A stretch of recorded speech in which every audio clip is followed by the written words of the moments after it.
better strap yourself in. It's time for the Howie Carr Show. We had a great working lunch. The president-elect, the first lady, incoming first lady, and the vice president-elect. Great working lunch. Look, I can tell you what I got out of Donald Trump today is this is a man of action. He is ready to get it working. He wants to get it done for the country. It's really, really exciting. Live from an undisclosed location. Ronald Reagan, described as the fascist gun in the West by many in Europe. Unprecedented protests across Europe against Ronald Reagan. He was known as, he was believed to be a warmonger that would start World War III. I know they're not similar in a lot of ways, but we've seen this sort of fear before, haven't we? Unchained and unstoppable. But if the Republicans want to strip away health insurance from 20 million Americans, if they want to let cancer survivors get kicked to the curb, if they want to throw 24-year-olds off their parents' health insurance, then we will fight them every step of the way. Who do you love? Howie Carr. Are you going to be the next White House Chief of Staff? I honestly, Ed, I'm telling you, I don't. Number one, that's not my job. Number two, I don't have any updates for you on transition. I'm sitting here at the RNC, and it's a great job, and that's the one I'm doing. But if the president-elect calls you, I got to pin you down. If the president-elect asks you to be the White House Chief of Staff, yes or no? That's not something that I'm talking about right now, Ed. RUMP, SWABS, hacks, and moonbats beware. It's Howie Carr.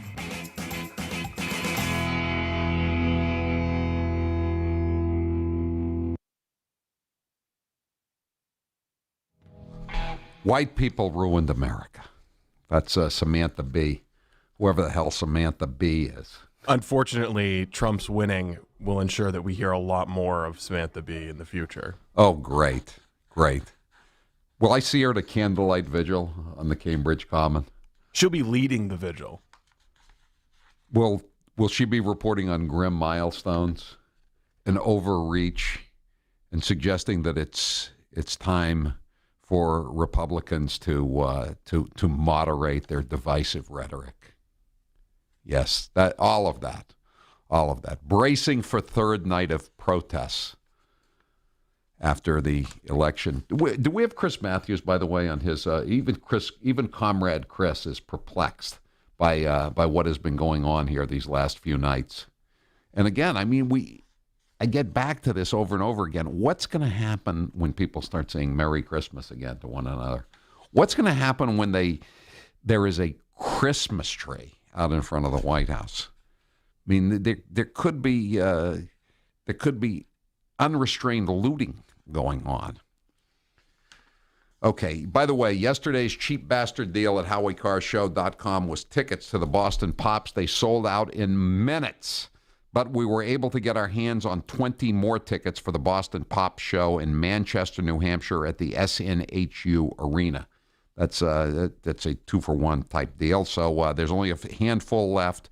But if you want to go to HowieCarShow.com and click deals, you can get tickets to the Boston Pops holiday show in Manchester at the SNHU Arena. Meanwhile, as we look around for Chris Matthews, people have been wanting to hear more meltdowns. The meltdowns have been very amusing the last few days, but the supply appears to be failing. I don't know if it's the companion dogs on the college campuses and the free Play-Doh and the canceled midterm exams and the safe spaces here and the grief counselors there, but they seem to be getting more of a firm grip on their grip on themselves, and also a firm grip on the Molotov cocktails they're planning to use tonight against the unlooted pharmacies that still have supplies of oxys and Vicodins that they'll be going after tonight. But we do have some media cuts we wanted to play for you. There's a guy named Homer Capehart. Now I'm showing my Indiana history roots. Homer Capehart was a Republican senator who was defeated by Evan Bayh's father back in, I think, the early 60s. But there's this guy, I don't know what his name is, Capehart. He's some kind of, I think he's a reporter for the New York Times or something like that. For the Washington Post, Jonathan Capehart. Jonathan Capehart. He's a very sensitive soul. He lives in Brooklyn. Does he have a goatee? Yeah, he kind of does. Okay, yeah. Of course he has a goatee. So he was on the BBC, and he was trying to get in touch with his inner self about the terrible, terrible pogrom that is about to be unleashed on America, from sea to shining sea, from the fruited plain all the way to Provincetown. Is this your America? Are Your you worried America. that it may become another America? Another America. That is a very powerful question, John, and it moves me almost into silence because Well, then shut up. the election of President Obama was a great moment for this country. And now we stand 2 months away from all of that disappearing. And as an African American, as an openly gay man, and as an American, that frightens me.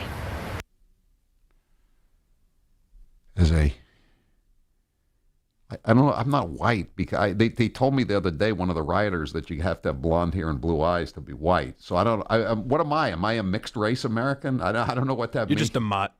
I'm just as a mutt American, as a heterosexual American, as a just plain American. I'm happy. You lost, Jonathan. Get over it. Happy days are here again, the skies above are here again. Let us sing a song of cheer again. Happy days are here again. Then there's Martha Raddatz. I know Martha a long time. As Harry Cohn, the mogul of Columbia Pictures, used to say of Doris Day, I knew her before she was a virgin. I knew Martha Raddatz before she was a virgin. I knew her when her name was Martha Bradley. And in those days, she never teared up. I did 1 million live shots with her, especially when the Herald was being sold to Rupert Murdoch by the Hearst Corporation back in, I guess it was like I'm dating myself here big time, 1982. She was the ABC local affiliate reporter. I was the CBS local affiliate reporter. And she was kind of hard-boiled. But now she's become a very sensitive soul. If you have a son in the Marine Corps and that you don't trust the commander-in-chief, the people in the military defend the Constitution. Let's go back and look at where we are right now. Let's take one more look at these. That's it? That's all there was? I thought there was more to it than that. Well, I mean, you have to see it. If you see it, you can see her breaking down, but you can't really see that on the radio. Okay, sorry about that. Okay, well, she was breaking down, though. She was breaking down. By the way, speaking of the Marines, happy birthday to the Marines from yesterday, Semper Fidelis, and happy Veterans Day to everyone who wore the uniform of the United States of America, and thank you for defending our freedoms that we were able to peacefully regain control of our government and our society Tuesday, and we appreciate all the sacrifices and efforts that everyone has made, whatever branch of the military you served in and whatever time period you served in. 1-844-500-4242. I'm just looking here. Oh, cut number 12 too, just in case you were wondering who will stand and fight for Obamacare. She has stepped out of her teepee yesterday and she stands in front of her wigwam and she's on the warpath. But if the Republicans want to strip away health insurance from 20 million Americans, if they want to let cancer survivors get kicked to the curb, if they want to throw 24-year-olds off their parents' health insurance, then we will fight them every step of the way. If they want to strip phony, fake, bogus Indians from their tenured positions at the University of Pennsylvania Law School or the Harvard University Law School, we will fight them every inch of the way. Trapper Dave, you're next with Howie Carr. Go ahead, Trapper Dave. Hey, Howie, checking in from northeastern Pennsylvania's bright red county of Luzerne. Congratulations, Trapper Dave. I really didn't believe he was going to be able to win the Keystone State of Pennsylvania, but he did. And my kudos to you and everybody else in the Commonwealth. We worked our tail off, Howie, because we knew we had to overcome those thug organized mobs outside and in Philadelphia. And we did it, everybody. My brother, he votes at a different polling place than I do. It was his first time voting at age 48. And he said, it's your first time voting, they give you a white paper. And he was kind of like, oh, I got this white paper.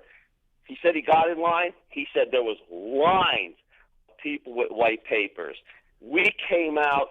We don't want our country changed in the way they were going, and we drove them back. And I hope President Trump exacts all the revenge on these people and puts them back where they belong. And congratulations on reelecting Pat Toomey as your senator. I know he's kind of a rhino, but he's certainly better than McGinty would have been. And here's the icing on the cake, Trapper Dave. Your crooked attorney general is going to prison. She is going to be locked up. She's going to have one of those Bureau of Prison numbers that you could tell me about. That's right, BOP.gov. One of it is my favorite federal government website. And I suggest that if you know somebody who is in the custody of the Attorney General, just visit that site every once in a while if you ever get depressed and down about the events of the day. Something that doesn't happen much these days, but the blues will come around at midnight again, as Hank Williams would say. Are you sure you don't like greatagain.gov more than BOP.gov? I do. You know what? I haven't checked out greatagain.gov. That's Donald Trump's new website, by the way. They gave him the domain name yesterday, greatagain.com. You know what really brings another smile to my face is whenever I read a story about who are the people that are in line to get the positions in the new Trump administration. You know what's driving them nuts today over at NPR? The new head of the suggested head of the transition team at the EPA. This guy, they're making him sound like he spends most of his weekends clubbing baby seals to death on the ice floes. What's his name? We don't know what his name is, but he's driving him nuts, Trapper Dave. They're gonna, what? They're gonna bring back. Today? There's gonna be even more fracking going on in Pennsylvania once Donald Trump becomes the president of the United States. Maybe there's even gonna be some fracking going on in upstate New York. God knows they could use it. The economy's in the toilet up there.